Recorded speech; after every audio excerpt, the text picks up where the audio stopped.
আমাদের মায়ের সাথে বাবার সাথে আমরা কখনো খারাপ আচরণ করব না, বলেন ইনশাআল্লাহ। মা বাবার সাথে খারাপ আচরণের কোনো হুকুম নাই, কোন অধিকার কারো নাই। খুব খেয়াল করেন, কষ্ট দিতেছে হৃদয়ের কান ভাঙান। যেটা রোগ সমাজে, সেটার জন্য আমাদের মেডিসিন দেওয়া দরকার আছে না?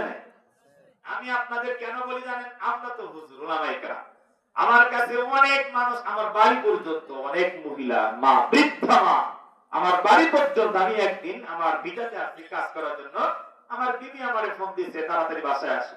কেন? বাড়িতে গেলাম, গিয়ে দেখি, আমি নাম বলবো না, একজন মহিলা আমাদের বাসায় গিয়ে বসে আছে, আমার সাথে কথা বলবে। আমি বললাম যে আন্টি, আপনি আমার বাসায় আসছেন কেন? আমি তো ওখানেই থাকি, কাছেই থাকি, আমার সাথে কথা বলতে পারতেন। তুমি কান্না করে দিল, চোখের পানি ছেড়ে কাঁদতে লাগলেন। ওনার কিছু কথা আমি শুনলাম, কথাগুলো শুনে আমার দিলে বড় কষ্ট লাগলো। জানি না আজকেও আমার এই কথাগুলি তিনি শুনতেছেন কিনা। আমাকে কেঁদে কেঁদে বলছে যে আমি, মা আর আমার স্বামী, আমরা দুইজন, আমরা স্বামী স্ত্রী দুইজন আমাদের সন্তানের কাছে বোঝা হয়ে গেছি, সন্তানের কাছে বোঝা হয়ে গেছি। আমি বললাম কেন? বলে আমার সন্তানেরা আমার স্বামীরে অর্থাৎ বাবা মাকে ভাত দেয় না, ভাত দিতে চায়ও না। আমি শুনে বড় আশ্চর্য হলাম।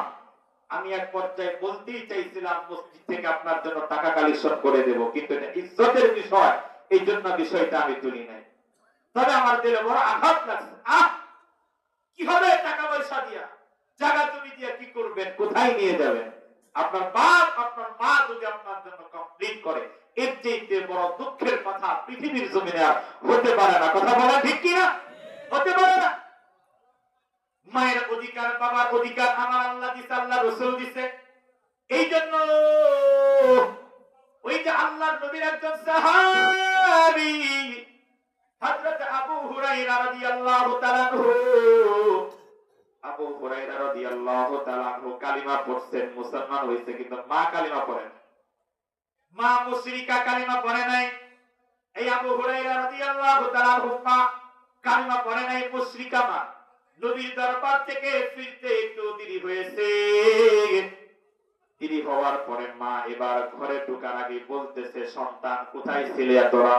বলতেছিলাম মা হলো মুশরিকা। এই বস, একদম বস, উঠবা না। মা হলো মুশরিকা, কালিমা পড়ে নাই, ছেলে মুসলমান হয়ে গেছে। তো মা জিজ্ঞেস করতে, বাজান কই ছিলা তুমি এতক্ষণ? কোথা থেকে আসলে এত রাত্রি 12টা-1টা বাজে? আবু হুরায়রা রাদিয়াল্লাহু তাআলা বলে, মা যার কদম চলতে পারলে দুনিয়া ধন্য হয়ে যায়, ওই নবীর কদম মোবারক থেকে ফিরতে দেরি হয়েছে গো মা। এই কথা বললে মা মুশরিকার গায়ের মধ্যে আগুন চলে গেছে। এমন কথা বলেছেন, নবীর কথা শুনতেই গা যেন জ্বালা পড়া হয়ে গেল। সন্তানকে মারতে শুরু করলো। হযরতে আবু হুরায়রা রাদিয়াল্লাহু তাআলা আনহুকে মারতে লাগলেন। মারতে মারতে বাড়ি সুদ্ধা তাকে বের করে দিল। বাড়ি থেকে বেরিয়ে গেল। বেরিয়ে যাওয়ার পর হযরত আবু হুরায়রা রাদিয়াল্লাহু তাআলা আনহু পরের দিন নবীর দরবারে গেছে। নবীজির দরবারে গিয়া বলে, ইয়া রাসূলুল্লাহ, নবী গো, গত রাতে আপনার দরবার থেকে ফিরতে আমার একটু দেরি হয়েছিল, এই জন্য আমার মা আমাকে জিজ্ঞেস করলো কোথা থেকে এত রাত্রে আসলে। আমি বললাম যে নবীর কদম মোবারক চলতে পারলে দুনিয়া ধন্য হয়, ওই নবীর কদম মোবারক থেকে ফিরতে দেরি হয়েছে মা। আমার মা মুশরিকা, কালেমা পড়ে নাই, আপনার নাম শুনতেই গায়ের মধ্যে যেন আগুন জ্বলে গেল। আমার মা রাগ আর গুসায় বাঁচে না। আমার বুড়া মা আমাকে মারতে শুরু করলো। আমাকে মারতে মারতে বাড়ি থেকে আমারে বের করে দেয়। আমি বাড়ি থেকে বের হয়ে গেছি।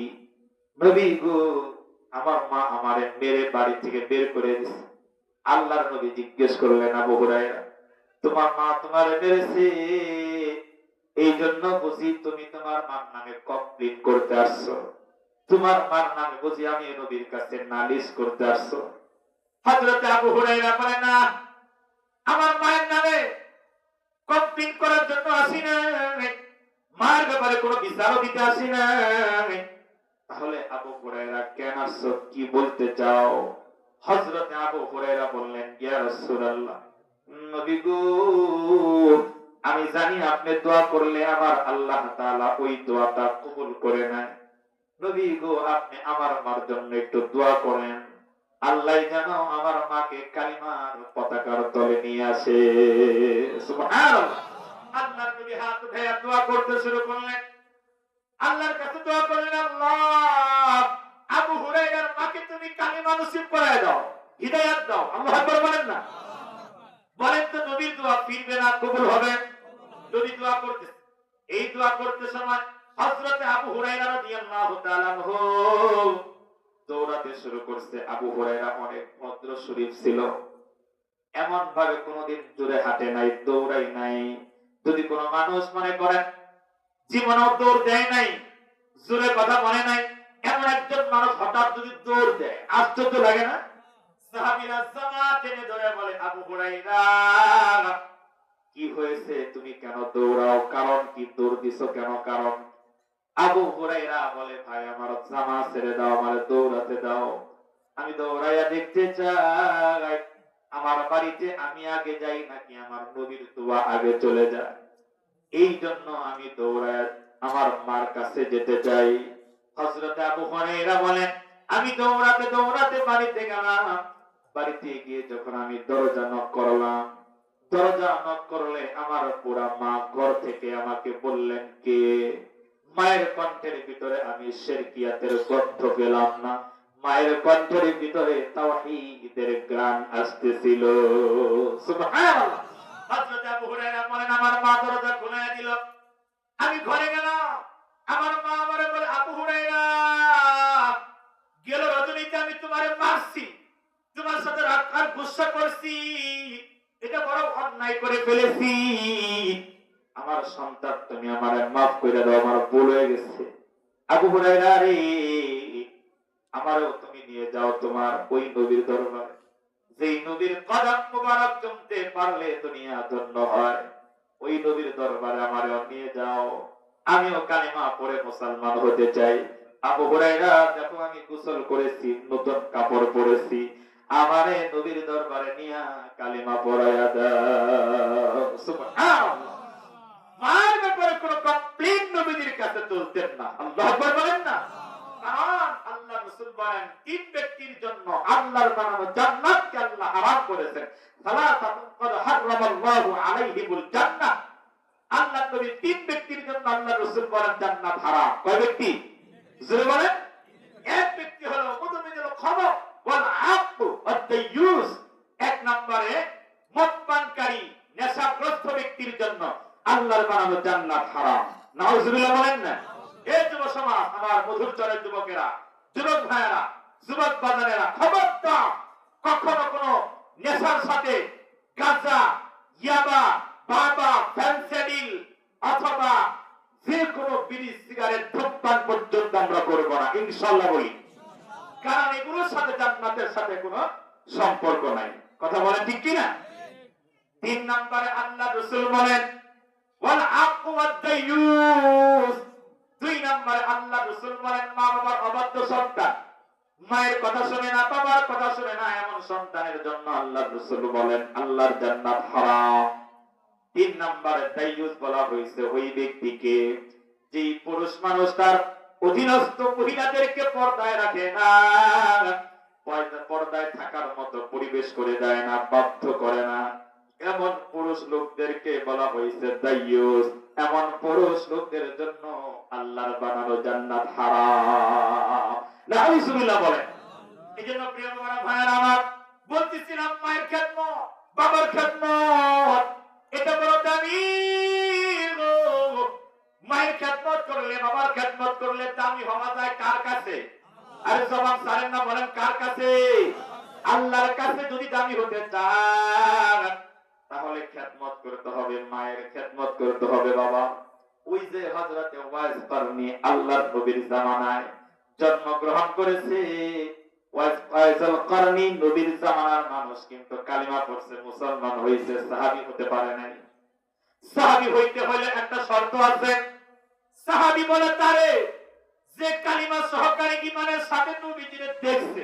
সুবহানাল্লাহ বলেন না? ইমানের সাথে নবীকে একবারও যদি কেউ দেখে তার নামটা সাহাবীদের কাতারে চলে যায়। একজন সাহাবীর দাম কত জানেন? মুরব্বী আব্দুল কাদের জিলানী রাহমাতুল্লাহি আলাইহিকে তার মুরিদরা জিজ্ঞেস করছে, মুরব্বী আব্দুল কাদের জিলানী রাহমাতুল্লাহি আলাইহিকে তার মুরিদ জিজ্ঞেস করেছে, হুজুর বলেন তো আপনি তো মুরব্বী, আপনি আর একজন সাহাবীর মধ্যে পার্থক্য কতটুকু, কি পরিমাণ ডিফারেন্স আমাদের বলেন। মুরব্বী আব্দুল কাদের জিলানী রাহমাতুল্লাহি আলাইহি বলেন, একজন সাহাবীর সাথে আমাদের তুলনা করলা তোমরা, একজন সাহাবীর দাম কত তাহলে শুনে নাও। মরু প্রান্তে সাহাবীদের চলমান যে উট অথবা ঘোড়া, ওই উট বা ঘোড়া যেটার মধ্যে চাওয়ারি বানায়া চোয়ার হয়ে চলে, ওই ঘোড়া বা উটের পায়ের মধ্যে যে ধুলা আছে, ধুলা একটা ধুলারে 70টা ভাগ করলে এক ভাগের যতটা দাম আমার আল্লাহর কাছে, অতটুকু দাম আমি আব্দুল কাদের জিলানী রাহমাতুল্লাহি আলাইহির নাই। সুবহানাল্লাহ। মুরুব্বাতে চলাচল উটের পায়ের ধুলাকে 70 ভাগে বিভক্ত করার পরে এক ভাগের চেয়ে দাম আল্লাহর কাছে, অতটুকু মর্যাদা আমি আব্দুল কাদের জিলানীর নাই। আল্লাহু আকবার বলেন না। খবরদার, যার যে ইসলাম সেখানে রাখবেন। অনেকেই মনে করে আমার বিশ্বাস, আমার মুর্শিদ কাবলা, অমুক কাবলা, ওরে সুবহানাল্লাহ, এত বড় বানায় ভালা, সাহাবীর চেয়ে বড়, নবীর চেয়ে বড়। নাউজুবিল্লাহ, নাউজুবিল্লাহ বলেন। সাহাবীদের চেয়ে বড় হইতে পারবে না, অসম্ভব। তাহলে একজন সাহাবীর কত দাম। যারা ঈমান আনছে তারা তো সাহাবী হইছে, নবীর যারা দেখছে।